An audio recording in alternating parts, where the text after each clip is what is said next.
কি নাম তোমার? তপন বাউরি। আচ্ছা, কোথা থেকে আসছো? কমলপুর থেকে। আচ্ছা, কি সমস্যা হচ্ছিল যখন এসেছিলে? স্কুলে পড়ে গেছিলাম, তারপর ব্যথা হয়ে গেছিল, এমনি খেলতে খেলতে পড়ে গেছিলাম।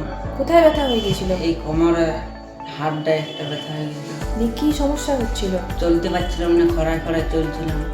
আর কেমন লাগছিল পাটা? আর পাটা টান লাগছিল। টান লাগছিল? হুম। আচ্ছা, এখানে যে এতদিন চিকিৎসা হলো, এখন কেমন কি লাগছে, কি সুবিধা হয়েছে? এখন পাটা ভাল পাইছি, পাটা সরু হয়ে গেছিল, পাটা এখন মোটাইছে।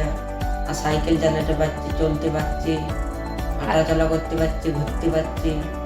আগের থেকে অনেকটাই ঠিক হয়ে গেছে। আর একটু হলে চলতে পারবো আগের মতো। আচ্ছা, খুব ভালো।